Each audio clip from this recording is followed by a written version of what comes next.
dia. Bom dia.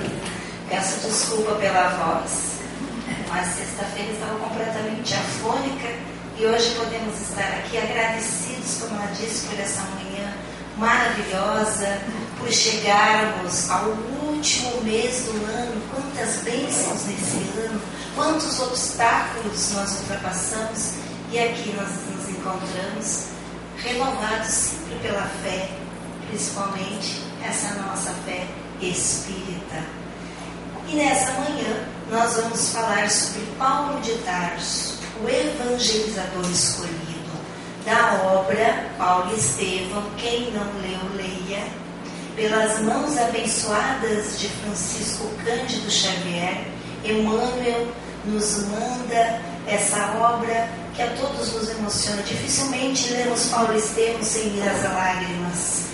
E é uma das obras mais vendidas e editadas pela Federação Espírita Brasileira.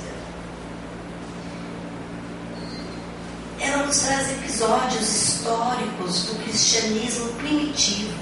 Então, um período que compreende 34 depois de Cristo até 67, mais ou menos o ano do desenlace de Paulo de Tarso.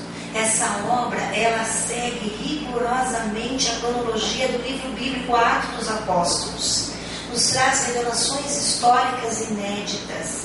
E nós compreendemos com essa obra citações pessoais de Paulo em suas epístolas. Então, aquilo que muitas vezes nós tínhamos dificuldade quando líamos as epístolas, com essa obra fica mais claro. O objetivo dessa obra é nos relembrar as lutas acerbas deste coração valoroso que foi Paulo de Tarso. E como estamos findando um ano e adentrando o outro ano, normalmente fazemos promessas para o ano seguinte. Então, que nós possamos nos espelhar em Paulo, nos seus ásperos testemunhos e ver como ele enfrentou tudo isso. Essa obra, ela nos demonstra que apesar de haver um grande abismo entre cada um de nós e o Mestre Jesus, nós devemos trabalhar incessantemente para transpô-lo e aproximarmos-nos do nosso amado Mestre, do nosso modelo, do nosso guia. Então, essa obra, ela esclarece a necessidade da universalidade da cooperação na realização de labores nobres. Então, ela vem nos demonstrar que sem cooperação não existe a obra, porque com a cooperação nós temos o fundamental, que é o amor, é essa força de Deus que equilibra todo o universo. E essa obra também nos faz lembrar que sem Estevão não teríamos Paulo de Tarso. Jesus, toda a sua misericórdia, com toda a sua sabedoria, também procurou o auxílio, a companhia de 12, a fim de empreender a renovação do mundo. Então, essa obra, ela é atual. Por quê? E por que no final de ano trazermos essa obra? Porque as igrejas, de um modo geral, nós, os crentes, nos encontramos meio mornos. Muitas vezes somos pegos na ociosidade. Então, em toda parte há essa tendência, quando o que nos é cobrado é o espírito de manifestação, é o esforço que nós encontramos na figura de Paulo de Tarso. Muitos de nós disputamos aí vagas, enquanto outros ficam distanciados voluntariamente do trabalho justo, suplicando a proteção do céu sem o menor esforço. Templos e devotos entregam-se gostosamente a situações de acomodação, preferindo a dominação aos regalos e às ordens materiais do que o maior esforço. Então, Paulo de Tarso é nos exemplo desse final de ano, desse início de ano e dessa manhã. Agora nós vamos fazer uma viagem. Estamos nós agora na velha Jerusalém, numa clara manhã do ano 35. Dentro, em breve, um carro minúsculo, semelhante àquelas bigas romanas, estacava a porta, tirado por 2 cavalos brancos. O jovem Saulo apresentava a vivacidade e a beleza dos seus 30 anos. Trajando a túnica do patriciato, falava preferencialmente grego, a quem se afeiçoara à sua cidade natal e ao convívio de mestres bem-amados, trabalhados pelas escolas de Atenas e de Alexandria. Mas ele, conversando com o amigo diz: mas como estás modificado? Um carro à romana, a conversação em grego, e Saulo logo relembra, e o amor pela lei. Ele que era doutor da lei. Sempre o mesmo homem, diz o amigo. Aliás, eu posso compreender as tuas explicações. A biga agora se faz indispensável para as visitas e a parada numa casinha florida nas estradas de Jope.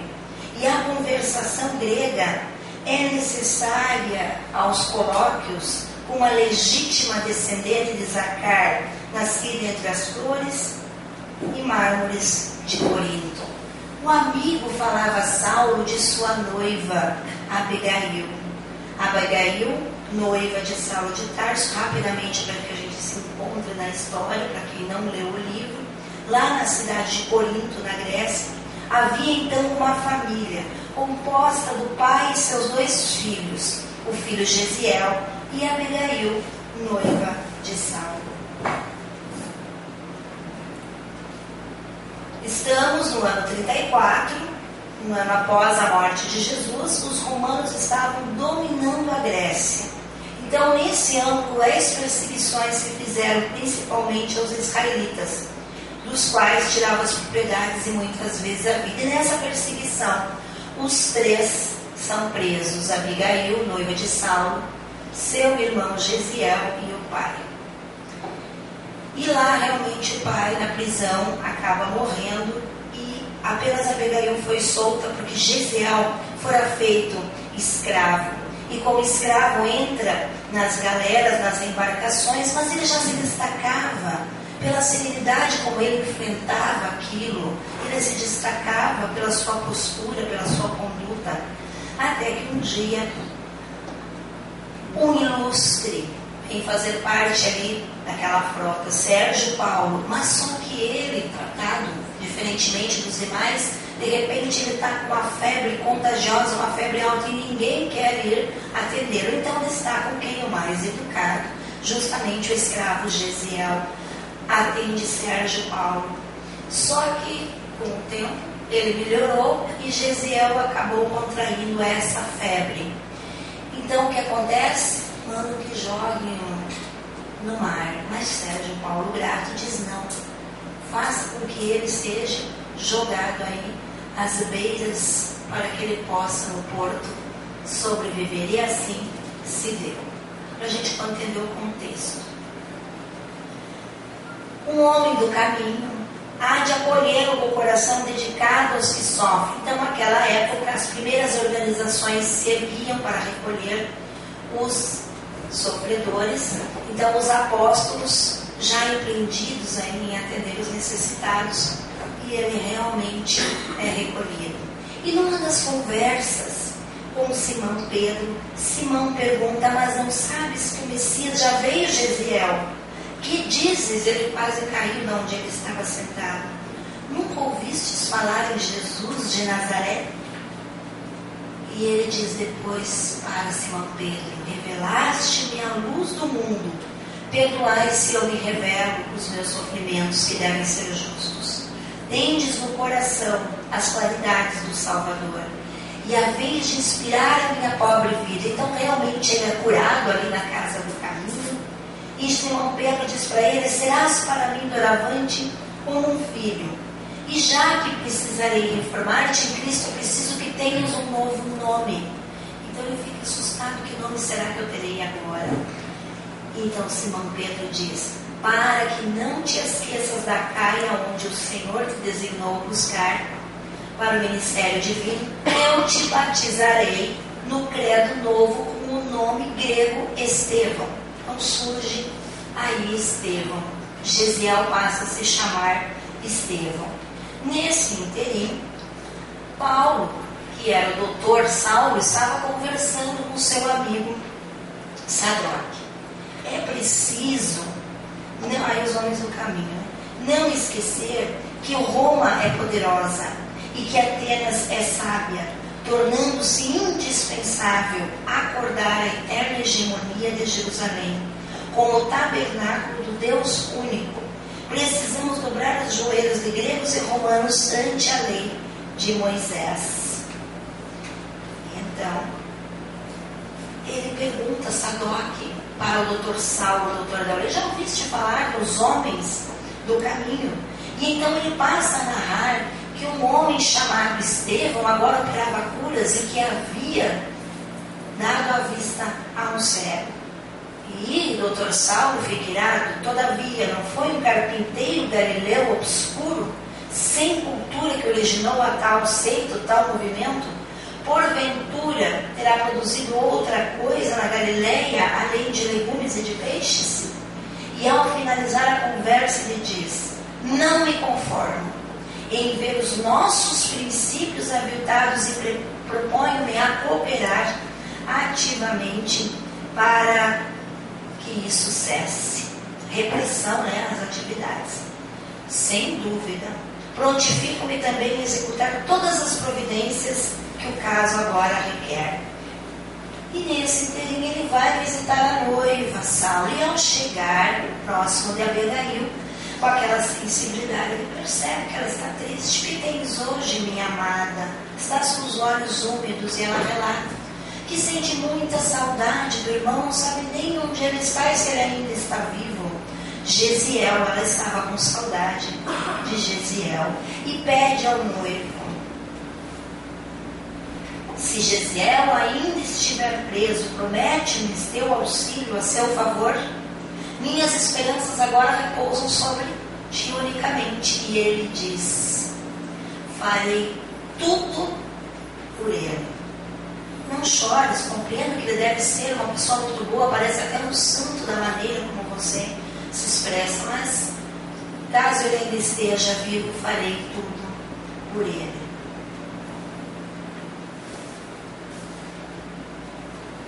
Então ele retorna e fica sabendo das pregações. Piedosos galileus, onde o senso de vossas doutrinas estranhas e absurdas, como ousais proclamar a falsa supremacia de Nazareno sobre Moisés?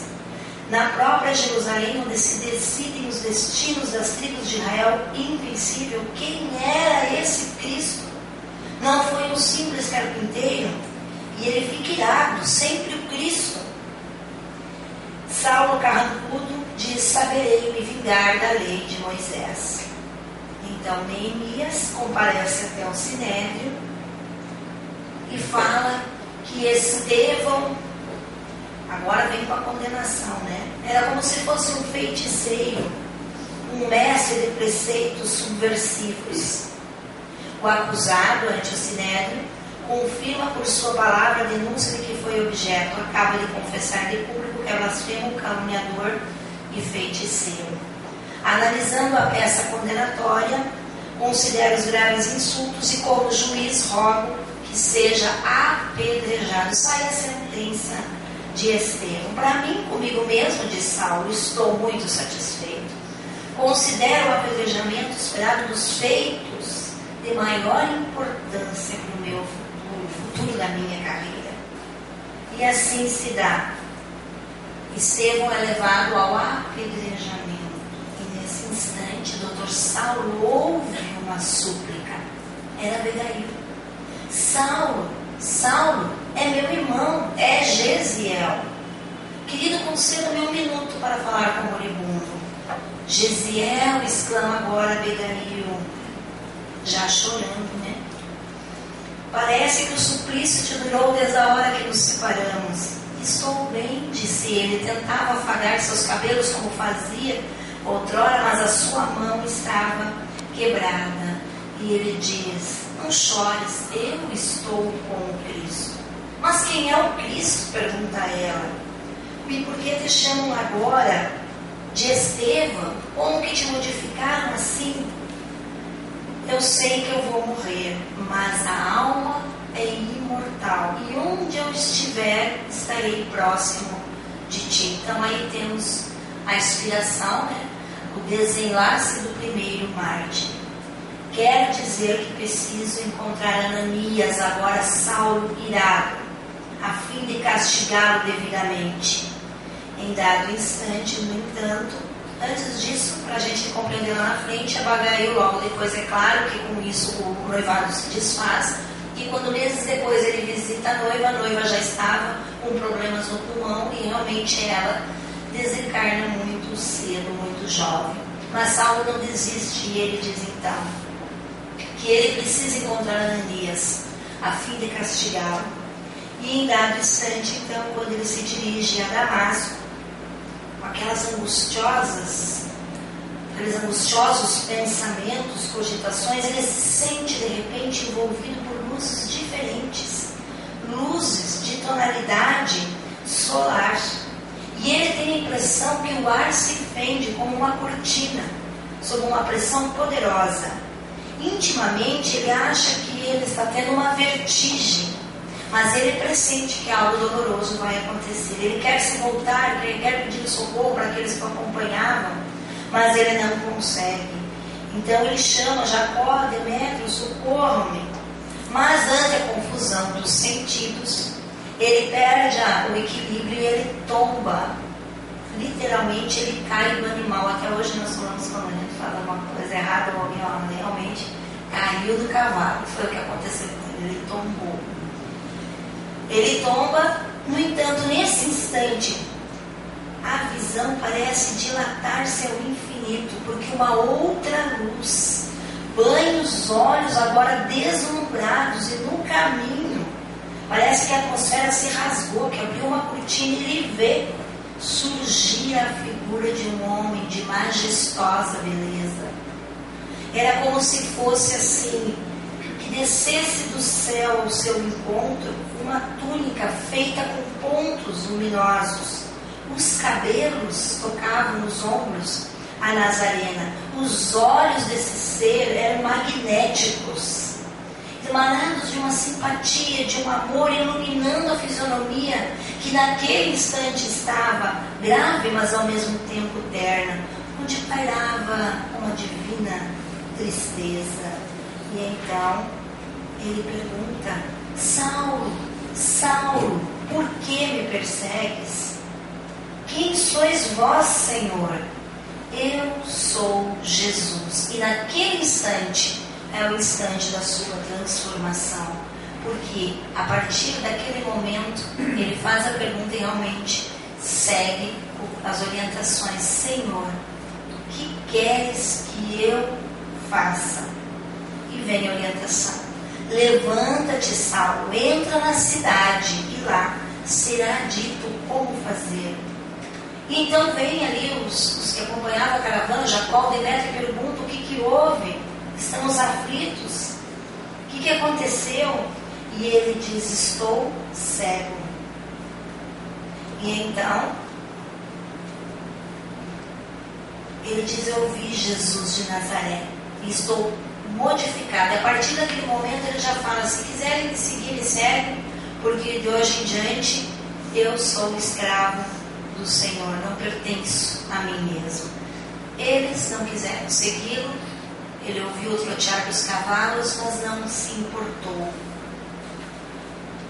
Mas a visão do Cristo redivivo, a sua palavra inesquecível, a sua expressão de amor estavam presentes e a sua alma estava transformada.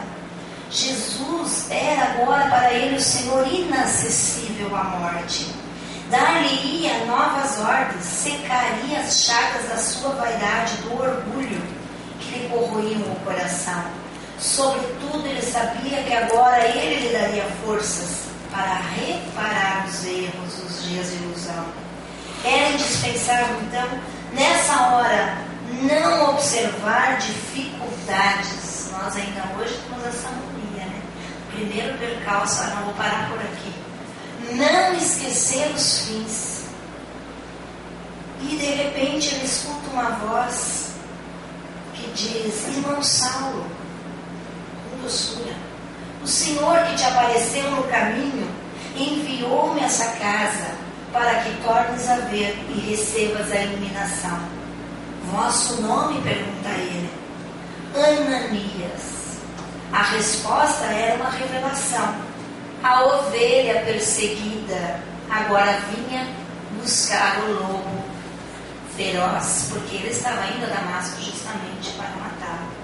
Agora, disse Ananias, impondo as mãos o passe, os olhos apagados: em nome do Salvador, peço a Deus que veja novamente. Vejam, agora vejo, glória ao Redentor, exclamou ele, estendendo os braços como um transporte de gratidão e de amor. Ressuscitaste-me para Jesus, serei dele eternamente. Mas aí ele já fica ansioso, porque ele era o doutor da lei. Eu preciso estudar o meio de divulgar essa doutrina, essa maior revelação, para que atinja mais pessoas. Trabalharei nesse mister até o fim dos meus dias. Buscarei iniciar meu trabalho aqui mesmo, em Damasco. E aí vem a primeira lição para nós hoje: aprender a conhecer. Ananias, onde poderei obter o Evangelho Sagrado?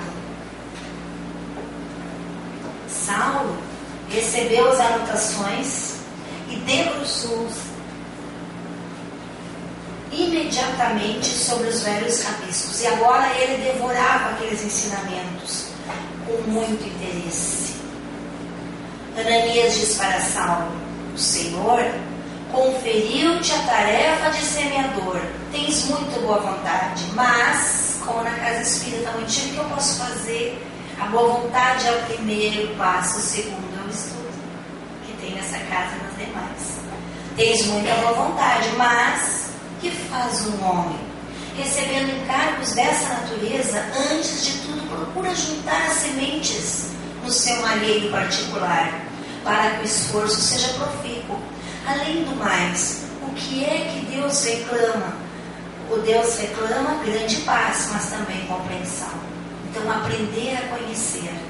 Diz Ananias: para receber uma tarefa do céu, Davi conviveu com a natureza, apacentando rebanhos. Para desbravar as estradas do Salvador, João Batista meditou muito tempo nos ásperos desertos da Judéia. E Gamaliel diz a ele: bem, sabemos que os profetas, os homens de Deus, foram a lugares afastados, ermos, a fim de sentirem as reais inspirações do alto, antes de ministrarem a palavra com êxito, a santidade da palavra. Então Saulo passa 3 anos no deserto de Dan, o casal Áquila e Prisca. Quem não leu o livro, leia. Aprender a fazer. Então, entre ele e Jesus havia um abismo. Mas esse apóstolo soube transpor em decênios de luta redentora e constante. Nós não, em muitas denominações, sem querer criticar outros credos, achamos que nos encarnar e vamos estar ao lado de Jesus. Olha o exemplo, decênios de luta. Preciso servir aquele que se dignou a arrancar-me das trevas do mal. Aprender a fazer. Então precisamos estudar o meio de difundir essa nova revelação. Ele tinha agora ali a luz da verdade e ele queria então passar esse socorro dos céus aos outros homens. Tardar na sua mensagem é delongar o desespero dos homens. A palavra evangelho já significa boas notícias. É indispensável espalhar essas notícias no plano mais elevado da vida. Mas ele teve outras lições: aprender a conviver. Porque quando começa a tarefa, isso só ia acontecer conosco. Vejo-me cercado de enormes dificuldades. Sinto-me no dever de espalhar essa nova doutrina, felicitando os outros. Jesus encheu-me de energias inesperadas, mas a secura dos homens é de amedrontar os mais fortes. Paulo negou-se a si mesmo, arrependeu-se, tomou a sua cruz, seguiu Cristo até o fim de suas tarefas materiais. Fácil? Não. Entre enfermidades, zombarias, perseguições, desilusões, deserções, pedradas, açoites, prisões, Paulo foi um homem intrépido e sincero, caminhando entre as sombras do mundo, ao encontro do Mestre, que se fizeram ouvir nas encruzilhadas de sua vida. Gamaliel diz para Paulo: não te perturbe as desconfianças, a calúnia e a má fé, porque Jesus venceu galhardamente tudo isso. Nesse labor, se tornares incompreensão e luta em Jerusalém, não se desespere, não esmoreça. E ele vem dar explicação. Semeaste certa confusão naqueles espíritos, e é justo agora repor os resultados. E com isso ele aprende a ser. O ex-rabino Saulo, doutor da lei, modifica o próprio aspecto, agora em contato com a natureza, com aquelas forças agressivas, na solidão, as disciplinas austeras, o tear, que ele voltou ao tear, lhe havia enriquecido agora a alma de luz e de serenidade. Os olhos calmos e profundos atestavam novos valores do Espírito. E entendera finalmente aquela paz desconhecida que Jesus desejara aos discípulos, aprendendo a ser a autoeducação. Na ausência dos recursos da época, olha quantos recursos nós temos hoje a contar aí pela internet. Ensinar a alma ansiosa o segredo sublime de se entregar ao Cristo, para repousar em seus braços misericordiosos e invisíveis, desde que ele se consagrara ao Mestre de alma e de coração. Os remorsos, as dores, as dificuldades como que se afastaram do seu espírito. Recebia todo o trabalho como um bem, toda a necessidade como um elemento de ensino. Porque do remorso ele havia dado ordem para que o irmão da sua amada, e com isso acabou no noivado, fosse executado, apedrejado, e Estevão, então, Gesiel adentra a parte espiritual, mas em sonho também, como acontece conosco, desprende-se a alma. E Estevão aparece para Saulo: Saulo, não te detenhas no passado. Quem haverá no mundo isento de erros? Olha só o incentivo e o perdão. Abigail, sua amada, também no plano espiritual, tem contatos com Paulo, e ele tem dúvidas e pergunta à sua amada: o que fazer para adquirir a compreensão perfeita dos desígnios do Cristo? Ama. Mas Abigail, como fazer para que a alma alcançasse tão elevada expressão de esforço com Jesus Cristo? Trabalho. Que providências adotar contra o desânimo destruidor? Espera. Para nós é ótima essa lição, porque a gente tem os problemas resolvidos aqui 5 minutos, semana que vem, ou no máximo em 2015. Como conciliar as grandiosas lições do Evangelho com a indiferença dos homens? Diz Abigail: perdoa. E João também orienta Paulo: és feliz, porque compreendestes o programa de Jesus a teu respeito. Não te dou a recordação dos martírios sofridos, porque o Mestre foi compelido a retirar-se do mundo pelos tormentos da cruz. Regozijemo-nos com as prisões, sofrimentos, porque se o Cristo partiu em feridas tão dolorosas, não temos o direito de acompanhá-los sem cicatrizes. E nós sabemos que ele é decapitado. E então Jesus diz: sim, Paulo, ser feliz. Vem agora meus braços, pois é da vontade de meu Pai que os verdugos e os mártires, Estevão estava ali, se reúnam para sempre no meu reino. Então Paulo de Tarso é para nós o evangelizador escolhido, porque Jesus já havia lá no relato de Lucas dito a Ananias: este homem é para mim o vaso escolhido, que levará o meu nome diante das nações, dos reis e dos filhos de Israel. E Estevão, na hora que estava esperando ali, quando Abigail vai achando que era Gesiel, Estevão, Gesiel, ele diz: não tenha no teu noivo um inimigo, tenha um irmão. Saulo deve ser bom e generoso. Defendeu Moisés até o fim quando conhecer Jesus. Servi-lo-á com o mesmo fervor. Ser para ele uma companheira. Então aqui nós podemos tirar as lições para nós na atualidade. As características do evangelizador. Primeiro, reconhecer a necessidade de autoevangelização. É a condição básica para o exercício. Evangelizar os irmãos, seja em que área for. Seja numa palestra, numa doutrinação na mesa mediúnica, seja numa evangelização infantil, seja em casa com os nossos filhos, nossos entes queridos. Sois a nossa carta, escrita em nossos corações, conhecida e lida por todos os homens. Segundo, conscientização quanto à importância da tarefa, compreendendo o nosso papel de colaborador pequenininho. Nós não somos missionários. Missionário era Chico, era o seu Hugo Cambé, Edivaldo. Tarefeiros pequenos, colaboradores humildes na obra da cristianização. E disse ele: anunciar o Evangelho não é glória para mim, é uma obrigação que se me impõe. E olha só, nada faça por contenda ou por vanglória, nos orientando do mal, do vício, do orgulho, mas sim por humildade. 3. Dedicação até o sacrifício para atender ao compromisso assumido. Será que nós temos nos sacrificado como Paulo? Senhor, que queres que eu faça? Literalmente a gente pergunta muitas vezes nas preces, comovidos, agradecidos, e nós perguntamos, mas quando a resposta vem, será que nós atendemos? Eu não gosto de exemplo particular, mas eu vou falar para vocês que me aconteceu esses dias. A gente sempre faz essas rogativas, e o meu esposo que está aqui, eu sempre faço palestra uma vez por mês na Luvinha de Luz, nas terças-feiras. Então tem que preparar o tema. Era outubro, ele falou, fale sobre mediunidade. Eu pensei, outubro em Kardec, eu vou falar Allan Kardec, porque já está meio pronto, está mais fácil a ociosidade, a preguiça. Está mais fácil.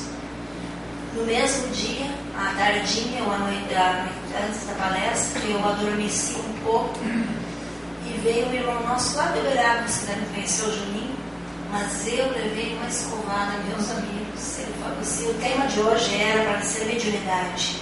Por que você não preparou? Porque nós iríamos fazer um trabalho, então a gente não tem ideia do trabalho que numa hora dessas de palestra é executado pela espiritualidade. Eu, pelo menos, não tenho evidência, mas nós temos a certeza que eles trabalham. Então ele falou: achou que estava bonito no pedaço? Pois mês que vem, dessa vez passa, mês que vem o tema é mediunidade. Então, apesar de não ser uma área, ser médium, nós vamos, a área científica não é, eu prefiro fazer palestra no Evangelho. A palestra mediunidade, com certeza eles trabalharam. Então esse exemplo bem pequenininho que muitas vezes a gente pergunta e quando vem a resposta nós não sabemos ouvir e não queremos. Persistência, perseverança, longevidade. Muitas vezes a gente abraça a tarefa, é aqueles espiritivados que a gente fala, vem com gás, aparece quanto tempo, se eu sacar em 1 mês, 2 meses, some. Desempenhando com ânimo diante das dificuldades enfrentadas. Então nós vamos ter dificuldades, somos abatidos, mas não destruídos. Pondo de lado todo impedimento, corramos com perseverança a carreira que nos está proposta. Olha a injeção de ânimo. Busca da coerência entre conhecer, ensinar e viver exemplificando. Todo aquele que está em Cristo é uma nova criatura, tem de ter uma modificação. 6. Criação de elos de amorosidade entre os irmãos que compartilham da tarefa, alimentando o espírito de equipe e de serviço aos ideais de Jesus. Nada devemos uns aos outros, senão o amor recíproco. A ciência incha, mas o amor edifica. Clareza dos objetivos dos evangelizadores, prosseguir para o alvo, não perder o foco. Fidelidade ao Evangelho. Tem cuidado de ti mesmo e da doutrina, os personalismos. Às vezes somos muitos num grupo e começa o ego, ser maior, incha. E aí não é mais fácil para a doutrina tem que ser superior. Tem cuidado de ti mesmo e da doutrina. Persevera nessas coisas, porque fazendo isso te salvarás a ti mesmo e aos outros que te ouvem. Segurança nas orientações, afinação da trombeta. Porque se a trombeta der sonido incerto, quem se preparará para a batalha? A batalha do Cristo está começada. Toda a vitória pertencerá ao seu amor. Eis porque, personificado no discípulo do Evangelho, a trombeta viva do Cristo, dele devemos esperar avisos seguros. Agora, Emmanuel, mais uma vez, só que em outra obra, Vinha de Luz. O som incerto não atende ao roteiro exato, serve para despertar, mas não fornece orientação. Os aprendizes da Boa Nova constituem instrumentalidade do Senhor.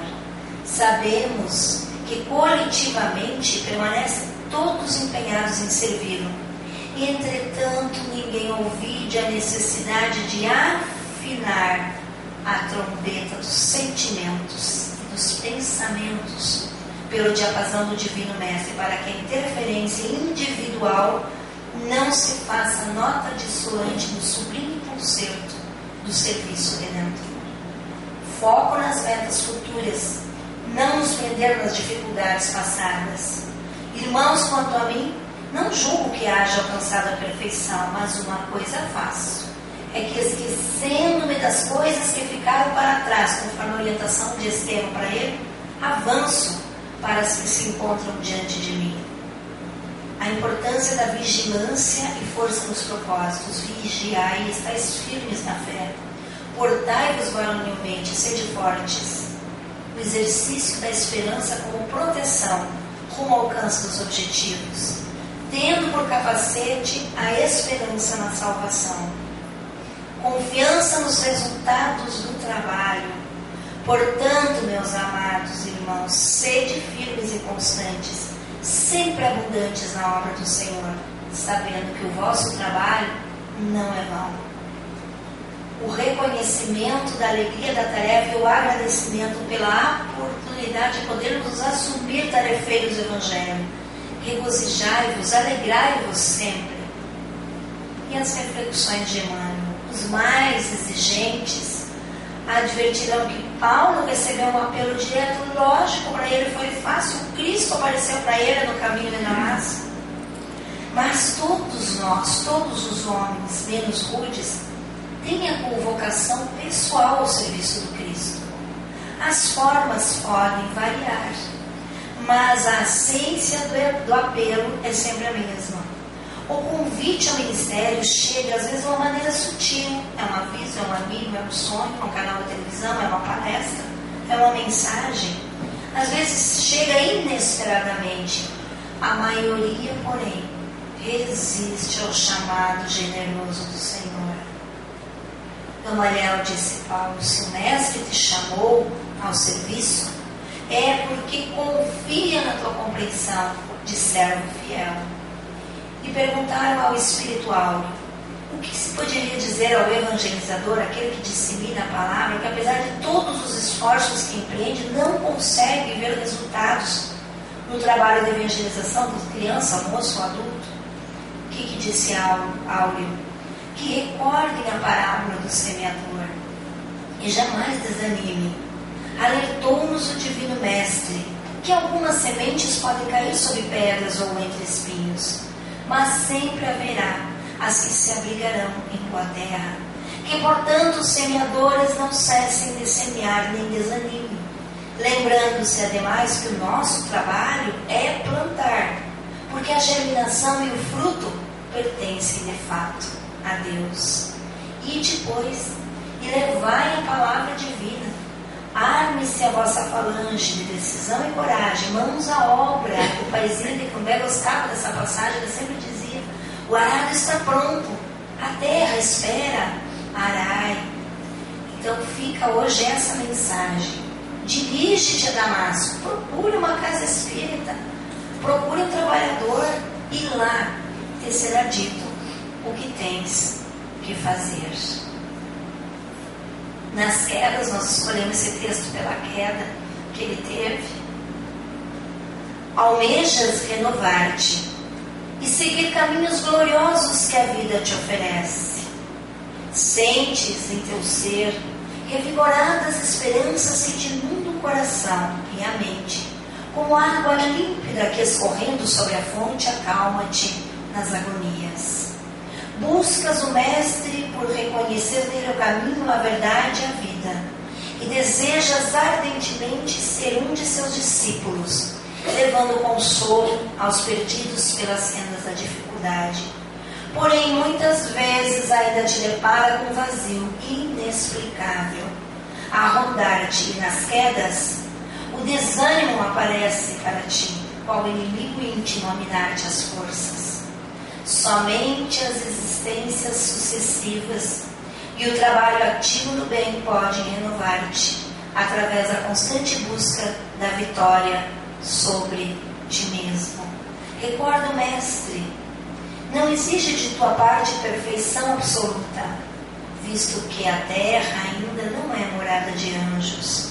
Se desejas a reparação contigo mesmo, aprende a amar-te, tanto quanto o Mestre Divino ama-te, enxergando nos desvios de tua conduta pequenas desilusões inerentes ao estágio que te encontras. Esforça-te na concretização da reforma íntima e segue o caminho à luz que a vida oferta-te, lembrando de que nas quedas indispensável é levantar e recomeçar, trilhando a estrada da caridade, para que enfim tu te encontres redimido perante a tua própria consciência. Pela atenção nós agradecemos, com certeza levaremos a mensagem para o ano seguinte. Vamos refletir o que estamos fazendo, como estamos fazendo, e se não estamos fazendo ainda, haveremos de tomar a decisão tal qual Paulo fez.